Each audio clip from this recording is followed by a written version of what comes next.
Salam sejahtera kepada tuan-tuan, puan-puan dan rakan-rakan sekalian. Pada hari ini, kumpulan kami akan membentangkan sumbangan tamadun Islam dalam bidang kejuruteraan.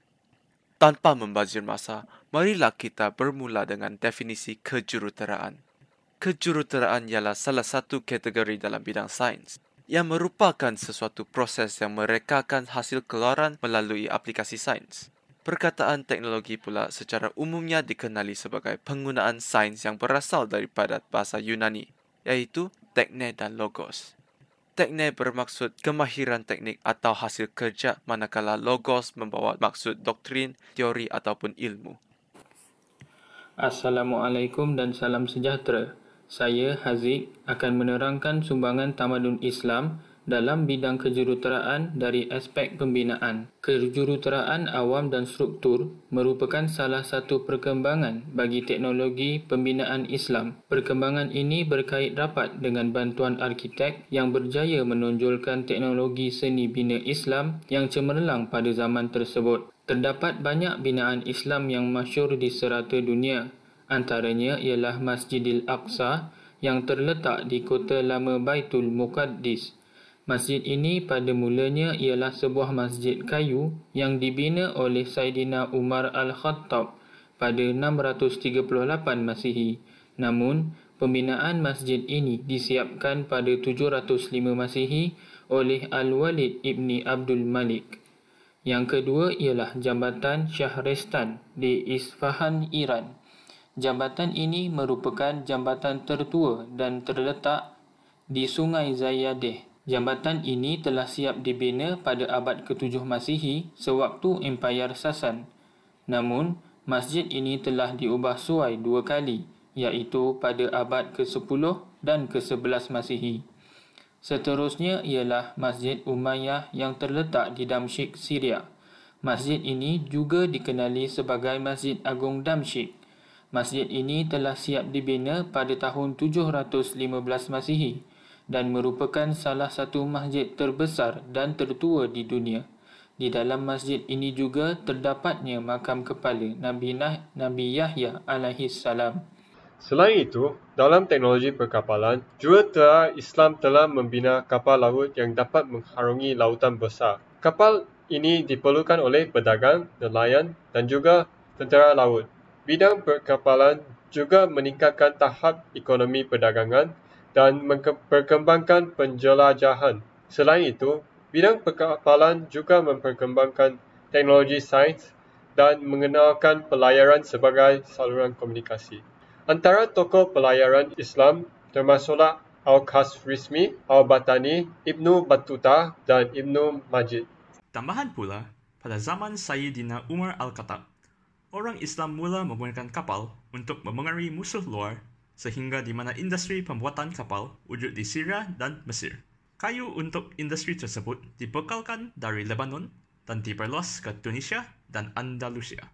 Kegiatan membina kapal dan tentera laut diteruskan oleh Kerajaan Abbasiyah oleh Khalifah Harun al-Rashid yang menakluki Cyprus pada 791 Masihi. Menurut sejarawan Cina juga, Maharaja dinasti Ming juga memerintahkan Laksamana Cheng Ho yang merupakan seorang Muslim yang berlayar ke selatan dan barat dengan armada yang besar bagi misi kekuatan Cina dengan kapal-kapal buatannya. Perkembangan kejuruteraan struktur telah membentukkan institusi madrasah melalui cara pengajaran dan pembelajaran yang lebih rasmi. Bangunan-bangunan dibina bagi membentuk sistem pendidikan yang lebih berstruktur seperti sekolah dan universiti. Ialah Perpustakaan Beit al-Hikmah atau Grand Library of Baghdad yang dibina pada kurun ke-8 Masihi dan University of Al-Azhar di Cairo yang dibina pada 975 AD.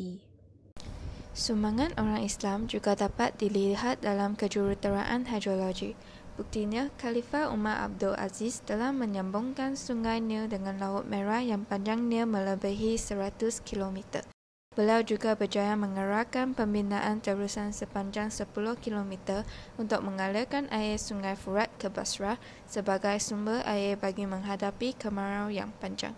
Seterusnya dipasi pula terdapat sistem kanat.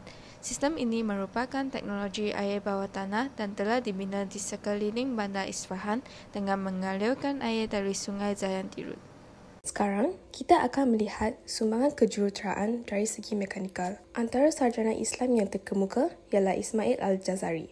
Beliau merupakan seorang jurutera dan pencipta Islam pertama yang berjaya mencipta satu sistem pembekalan air ke masjid dan hospital di Turki pada awal kurun ke-13.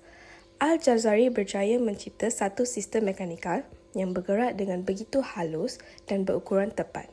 Sistem ini terdiri daripada 4 perkakas utama yang merupakan beberapa asas kejuruteraan mekanikal pada hari ini. Selain itu, beliau juga terkenal untuk ciptaan jam air gajah yang merupakan sebuah jam automatik pertama yang digerakkan dengan kuasa air. Jam gajah merupakan jam air yang berkuasa pemberat dalam bentuk sebuah gajah. Pelbagai unsur-unsur jam ditempatkan di atas gajah tersebut. Jam ini dapat menunjukkan waktu dengan tempat dan direka bentuk untuk bergerak dan menghasilkan bunyi tiap untuk waktu-waktu tertentu.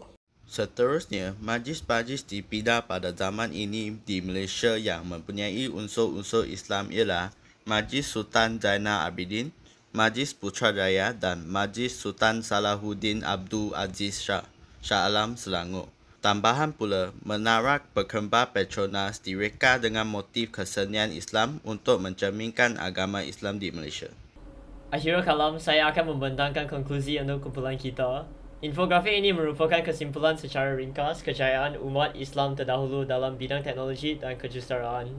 Sebagai rumusan, kita telah meringkaskan ciri-ciri pembinaan, perkapalan, seni bina, hidrologi dan mekanikal.